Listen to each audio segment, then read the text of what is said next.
Muy bienvenidos amigos y hermanos al estudio diario de lecciones de Escuela Sabática. La palabra de Dios dice: mas buscad primeramente el reino de Dios y su justicia, y todas las demás cosas vendrán por añadidura. Por eso, a partir de este momento, Radio Adventista, la voz de la verdad, te invita a mantener la sintonía del cielo para que puedas escuchar y comprender el estudio de hoy con nuestro hermano Humberto Cativo. Que el Señor les bendiga, mis queridos hermanos y amigos. Nuevamente estamos con ustedes a través de Radio Adventista, la voz de la verdad. Estamos llegando a la lección número 10. Después de haber pasado este hermoso sábado, alabando el nombre de nuestro Creador, de nuestro Redentor, llegamos a una nueva semana para estudiar, titulada la lección Hijos de la Promesa. ¿Qué nos enseñará durante esta semana? Tomemos tiempo para ello. Pero la introducción nos dice, en el libro de Romanos, capítulo 9, versículo 18, de manera de que de quien quiere, tiene misericordia, y al que quiere endurecer, endurece. Romanos 9, 18. De manera que de quien quiere, tiene misericordia. ¿De quién está hablando? De Dios. Él, en su absoluta voluntad, Él puede mostrar misericordia, pero también puede mostrar justicia. Porque Dios no da misericordia a aquel que no quiere. Porque aquí también podemos verlo de otra manera. De manera que de quien quiere. Ahora ya miramos de que Dios, Él da misericordia. Es en su voluntad, es todopoderoso. Pero también podemos ver que el Señor respeta la libertad que nos ha dado para que nosotros escojamos servirle o no servirle. Pero el que decide y quiere y anhela misericordia de parte de Dios, buscándolo a Él, ¿qué es lo que cree que va a hacer Dios con él?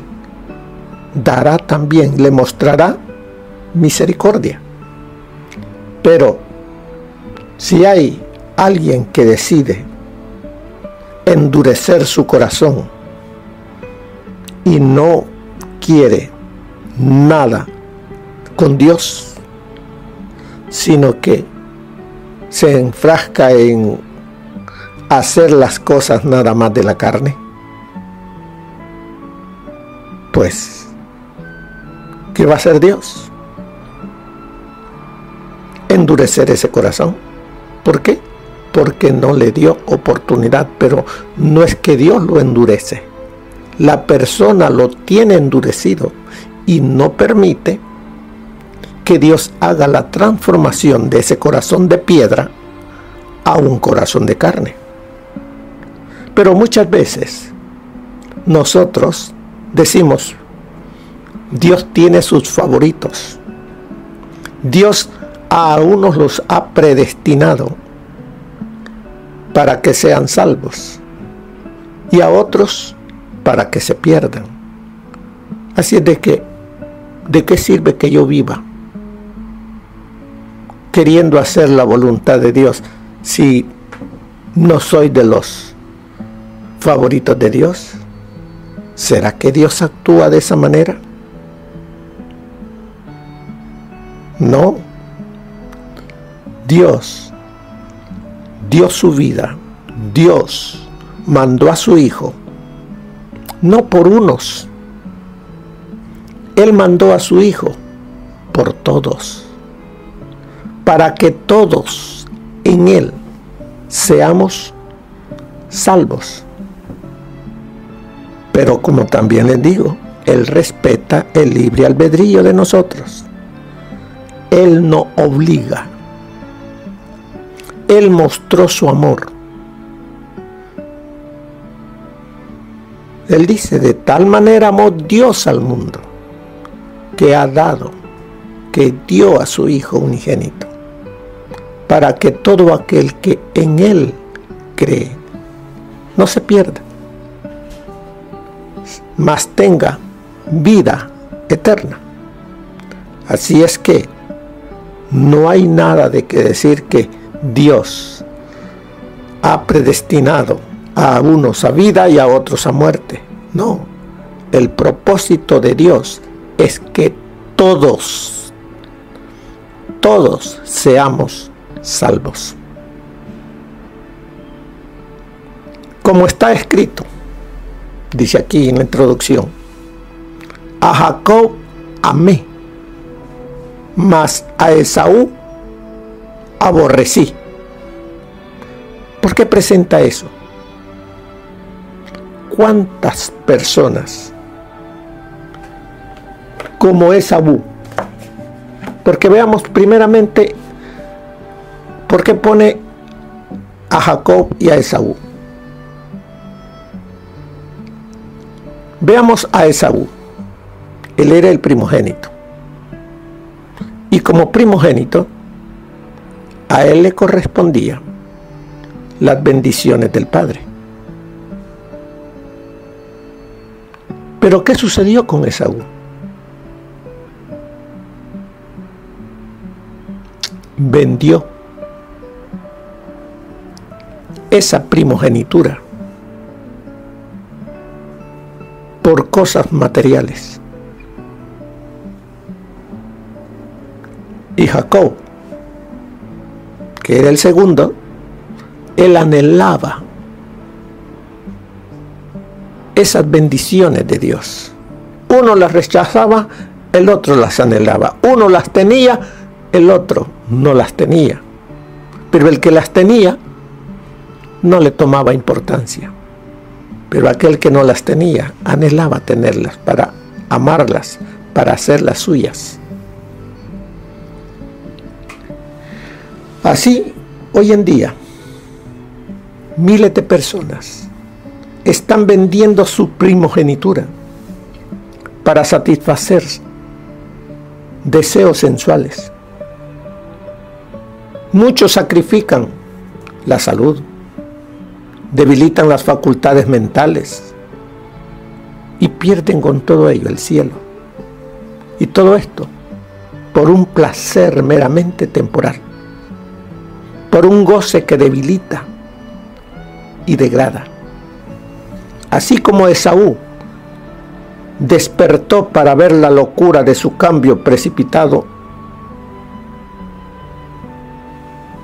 cuando después él quiso recobrarlo, ya lo había vendido.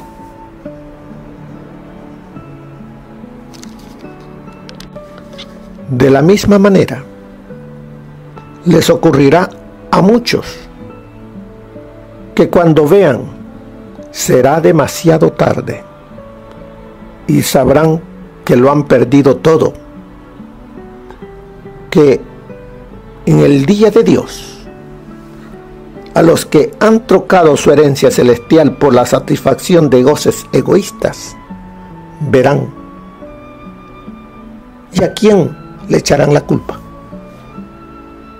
¿A Dios? ¿De quién fue la culpa? ¿Le dirán que Dios tenía favoritos? ¿O es que Él esperaba que tú y yo tomemos la decisión de amar las cosas eternas, las cosas celestiales? Por eso es que el Señor nos dice, buscad primeramente el reino de Dios, poner las cosas espirituales en primer lugar. Lo demás, lo temporal, vendrá por añadidura, pero Esaú comenzó por las añadiduras. Se enamoró de las añadiduras y se olvidó de lo eterno.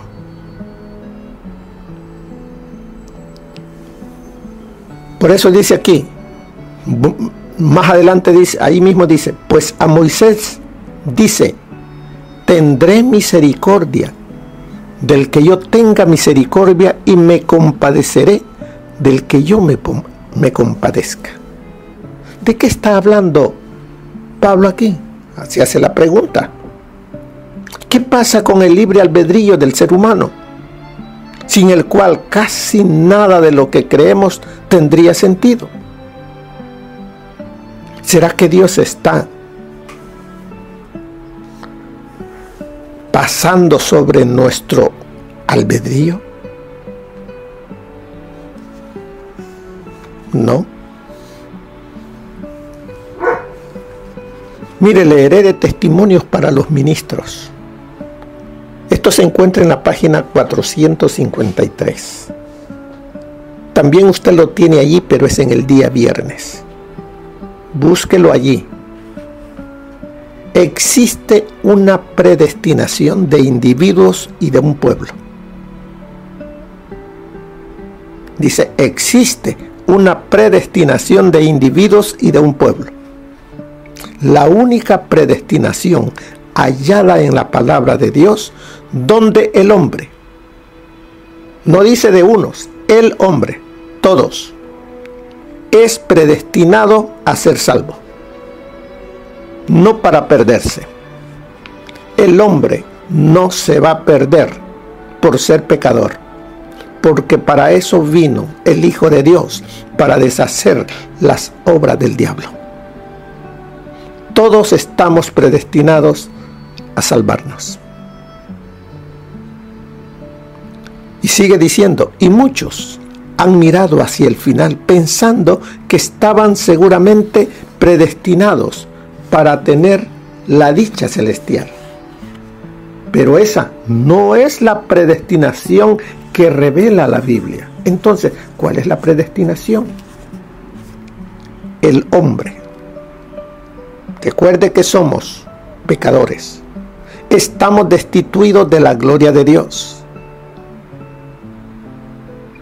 Que en nuestro cuerpo la naturaleza carnal está muy fuerte, pero que Dios ha colocado o quiere colocar en nosotros la naturaleza espiritual para que busquemos lo eterno, lo que nos dará la vida, que es Cristo Jesús. Sigue diciendo,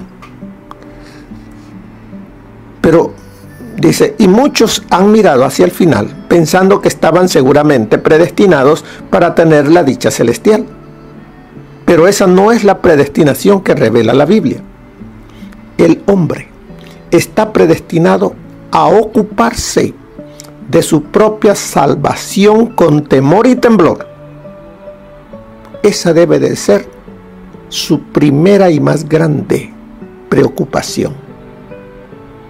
Buscar su salvación. El Señor Jesucristo nos lo dijo, escudriñad las Escrituras, porque a vosotros os parece que en ellas tenéis la vida eterna y ellas dan testimonio de mí. Entonces, cada uno de nosotros debemos preocuparnos por conocer a Cristo, enamorarnos de Cristo, amistarnos con Cristo, porque es Él quien nos dará la salvación. También dice, el hombre está predestinado a ponerse la armadura para pelear la buena batalla de la fe. Toda la armadura. Vivimos en un mundo donde hay un conflicto, y ese conflicto se está librando en cada uno de nosotros, entre el bien y el mal. Satanás anda como león rugiente, buscando a quién destruir. Pero si usted tiene toda la armadura de Dios, el enemigo no podrá. Por eso, nosotros estamos predestinados a ponernos la armadura para pelear la buena batalla de la fe. Además, está predestinado a usar los medios que Dios ha puesto a su alcance con el fin de guerrear contra toda concupiscencia impía, mientras Satanás juega el juego de la vida con su alma. Dice que estamos predestinados a usar los medios que Dios ha puesto a nuestro alcance. ¿Y cuáles son los medios que Él ha puesto a nuestro alcance? Uno es la oración. Él nos dice, orad sin cesar. Otro es la palabra de Dios. Lámpara es a mis pies tu palabra y lumbrera mi camino. También otro medio que Él ha dejado es la testificación. Así alumbre vuestra luz delante de los hombres, para que vean vuestras buenas obras. Son los medios, pero dice, no están solos. El Espíritu Santo está con nosotros. También nos dice, dice, el hombre está predestinado a velar en oración, a investigar las Escrituras y evitar caer en la tentación. También dice, está predestinado a tener fe constantemente. ¿Y dónde viene la fe? La fe viene por el oír, y el oír por la palabra de Dios. Necesitamos depender de la palabra de Dios diariamente. También el hombre está predestinado a tener fe constantemente. Está predestinado a ser obediente a toda palabra que sale de la boca de Dios y a que pueda ser no solo oidor, sino también hacedor de la palabra. Esto es predestinación bíblica.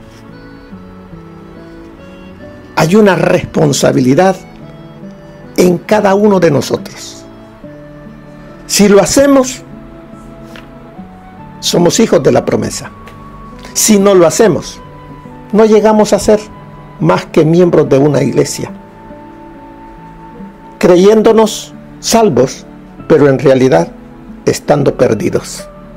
Porque muchos en aquel día dirán, Señor, Señor, en tu nombre hicimos esto, en tu nombre. ¿Y qué dirá el Señor? Nunca os conocí. Apartaos. ¿Por qué? Porque no cuidamos de ponernos la armadura, no cuidamos de conocer a Cristo, de amar a Cristo, de andar con Cristo diariamente. Nos despreocupamos de la oración, del estudio de la palabra y de la testificación. Así es de que para ser hijo de la promesa no es solamente pertenecer a la iglesia remanente, es mantener todo lo que acabamos de leer allí en esa parte final. Ese compromiso, esa responsabilidad individual.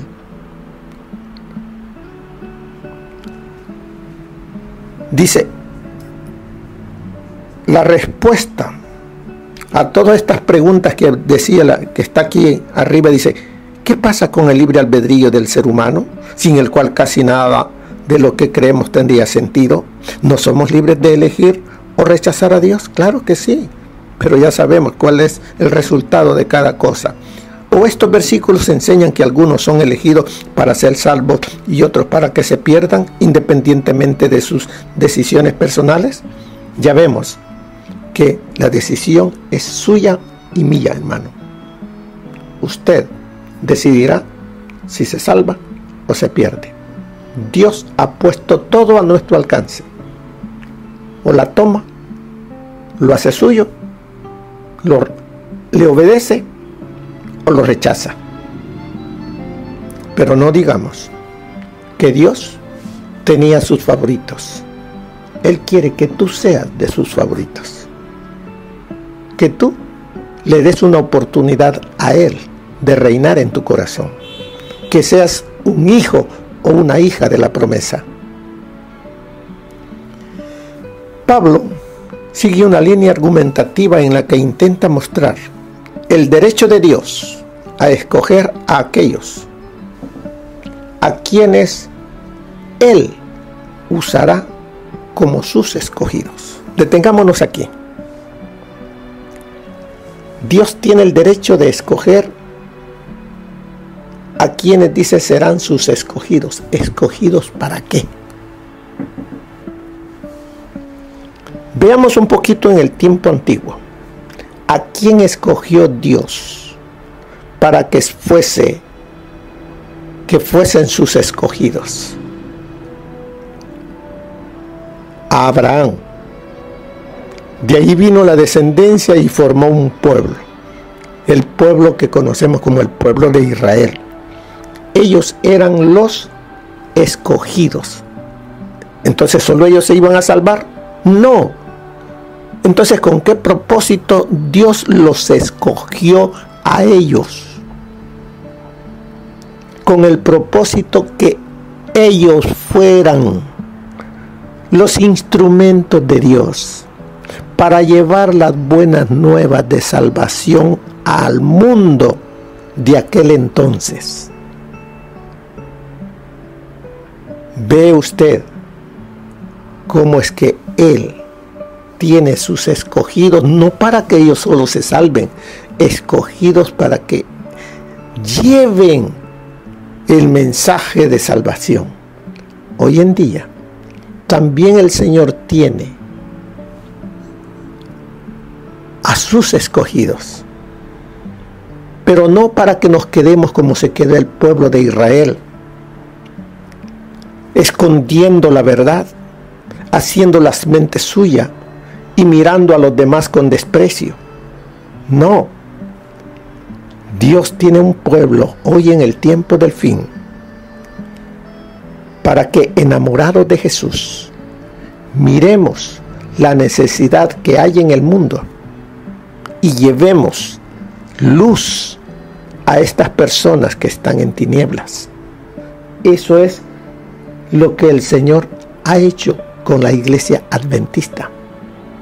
Que seamos los escogidos en el tiempo del fin. Pero no todos, como dice aquí, no todos los que son se los leeré. Romanos 9, versículo 6. No que la palabra de Dios haya fallado, porque no todos los que descienden de Israel son israelitas, ni por ser descendientes de Abraham son todos hijos. ¿Qué me dicen eso también? ¿Cómo lo aplico ahora? No todos los que se dicen pertenecer a la iglesia adventista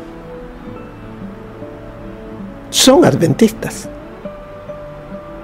porque el adventista, el real adventista, es aquel que espera la segunda venida de Jesús, pero lo espera velando, obrando, haciendo la voluntad de aquel que lo salvó y lo llamó para este tiempo. Dios no se agrada de los adventistas oidores, no se agrada de los adventistas calentadores de bancas, no se agrada de los adventistas que llegan a la iglesia a escuchar y a criticar, sino que se agrada de aquel que llega y permite que el Espíritu Santo lo haga un instrumento para llevar el mensaje de salvación a otros. Porque eso es lo que pasó en el tiempo antiguo. No quiere decir que el pueblo de Israel todo era los escogidos. Dentro del pueblo de Israel el Señor tuvo escogidos. Por eso el mensaje no llegó hasta nosotros. Porque la iglesia, ¿con quiénes se inició? La iglesia del Nuevo Testamento, ¿con quiénes se inició? ¿Con gentiles? No, con judíos. Los apóstoles, ¿de dónde eran? Y muchos se unieron. Y luego vino hasta nosotros. Ahora, en nuestros días, también esa labor tenemos que realizarla, hermanos. Tenemos que despertar. Tenemos que dejar ese sueño en el que estamos y decidir hacer la voluntad de Dios para poder ser hijos de la promesa, para ser de los escogidos. Ahora, sigue diciéndonos, a fin de cuentas, Dios es quien tiene la responsabilidad final de evangelizar al mundo. Por lo tanto, ¿quién es el responsable de que el mundo conozca las buenas nuevas para salvarse? Dice Dios. Dios es el que da la iniciativa siempre. En el jardín del Edén, ¿quién fue el que tomó la iniciativa? Dios, buscando a Adán y a Eva. ¿Dónde están? ¿Qué han hecho? Él tomó la iniciativa para salvarlo, tomando un cordero, quitándoles las vestiduras de las hojas de higuera y poniéndoles las de piel del cordero. Y así Dios ha venido tomando la iniciativa, llamando al hombre pecador al arrepentimiento. Entonces Él tiene eso de querer salvar a la humanidad. Por eso sigue diciendo, ¿por qué no puede elegir como sus agentes a quienes Él quiere? Él busca aquel corazón que le obedece para hacerlo su agente, su medio para llevar las buenas nuevas. Pero el Señor dice, la mies es mucha, mas obreros pocos. ¿Por qué hay pocos obreros? Porque la gran mayoría no quiere trabajar. Pero ha llegado el momento, hermanos, que debemos de decirle al Señor, ¿qué quieres que yo haga?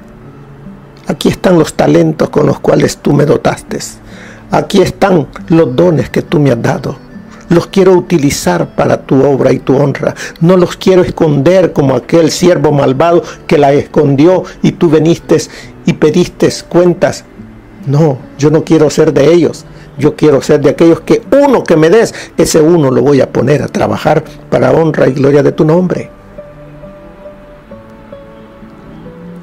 Mientras que Dios no le quite a nadie la oportunidad de la salvación, esa acción por parte de Dios no es contraria a los principios del libre albedrío. ¿Cuánta gente se va a salvar por ese agente que el Señor utilizó? En estos postreros días, mucha gente aceptará al Señor en sus últimos días de vida. Puede ser que toda la vida el Señor anduvo detrás de él y él no quiso. Pero en los últimos días reconoció su pecado y se arrepintió y al pocos días se murió. Eso nos pasó en estos últimos días, hace aproximadamente un mes. Alguien que, teniendo un familiar del pueblo adventista, él no quería nada. Llegaban y le hablaban nada.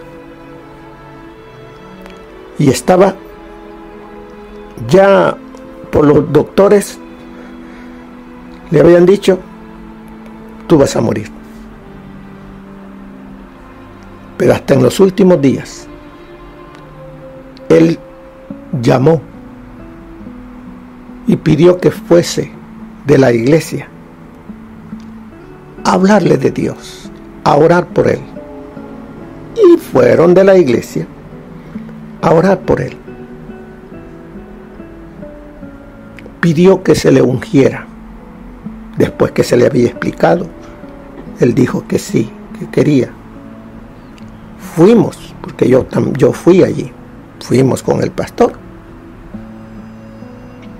A los 7 días, ya él descansó.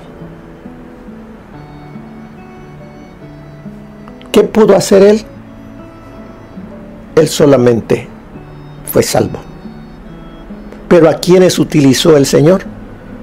A instrumentos humanos para llevarle ese regalo a esta persona.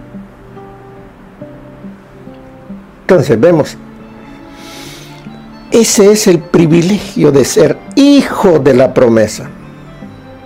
Por eso dice, mientras recordemos que Romanos 9 no está hablando de la salvación personal de los que menciona, sino de su llamado a hacer una obra determinada.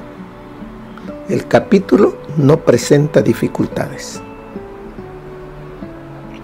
Es de que aquí no está hablando de salvación, está hablando de obrar, hacer el trabajo al cual Dios nos llamó. Mire lo que nos dice el espíritu de profecía para el día de hoy. Esaú no quedaba privado del derecho de buscar la gracia de Dios mediante el arrepentimiento, pero no podía encontrar medios para recobrar la primogenitura. Su dolor no provenía de que estuviera convencido de haber pecado. No deseaba reconciliarse con Dios. Se entristecía por los resultados de su pecado, no por el pecado mismo. A causa de su indiferencia hacia las bendiciones y requerimientos divinos, la Escritura llama a Esaú profano.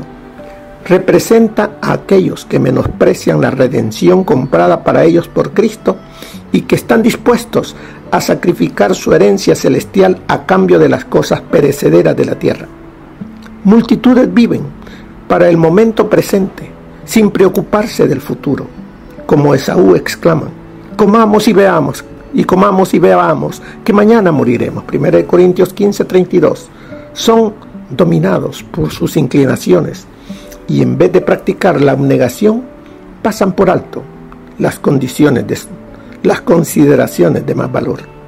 Millares de personas están vendiendo su primogenitura para satisfacer deseos sensuales. Sacrifican la salud, debilitan las facultades mentales y pierden el cielo.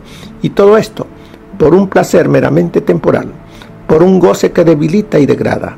Así como Esaú despertó para ver la locura de su cambio precipitado cuando era tarde para recobrar lo perdido. Así les ocurrirá en el día de Dios a los que han provocado, a los que han trocado su herencia celestial por la satisfacción de goces egoístas. Esto está en Patriarcas y Profetas, página 180. El amor de Dios por la raza humana es una forma peculiar, un amor nacido de la misericordia, pues el ser humano es completamente inmerecedor. El pecado no es objeto del amor de Dios, sino de su odio. Sin embargo, se compadece del pecador, porque el culpable lleva la imagen del Creador y ha recibido de él las facultades que hacen posible que llegue a ser un hijo de Dios, no por sus propios méritos, sino por los méritos imputados de Jesucristo, por el gran sacrificio que el Salvador ha hecho en su favor. El amor y la misericordia de Dios siempre se extienden a los pecadores. A fin de conocerle, página 48. No cabe en la misión de Cristo obligar a los hombres a que le reciban. Satanás y los hombres que actúan bajo su espíritu son los que procuran obligar a las conciencias, pretendiendo manifestar celo por la justicia. Los hombres que están confederados con los ángeles caídos infligen a veces sufrimientos a sus semejantes a fin de convertirlos a sus ideas religiosas. Pero Cristo manifiesta siempre misericordia, procura en todo momento ganar por medio de la revelación de su amor. No puede admitir un rival en el alma, ni aceptar un servicio parcial. pero desea tan solo un servicio voluntario, la entrega gozosa del corazón para la compulsión del amor. Hechos de los Apóstoles, página 431. Así es de que, hermanos, tomemos tiempo durante esta semana para aprender y aplicar en nuestro diario vivir como adventistas para ser hijos de la promesa. Si estamos engañados en que somos hijos de la promesa, siendo solamente oidores, más vale que despertemos y empecemos a dejar de ser solo oidores y volvámonos hacedores de su palabra, y de esa manera sí tenemos la seguridad de ser hijos de la promesa. Que el Señor les bendiga, mis queridos hermanos, que pasen una feliz semana. Bendiciones. Amén. Gracias por habernos acompañado en el estudio de hoy de lecciones de Escuela Sabática. Te esperamos para nuestra próxima transmisión aquí por Radio Adventista, La Voz de la Verdad. Y recuerda sintonizarnos siempre. También puedes encontrar estos audios en nuestro canal de YouTube. Búscanos como La Voz de la Verdad. Allí encontrará estos audios. Que tengas un feliz día. Te esperamos para la próxima.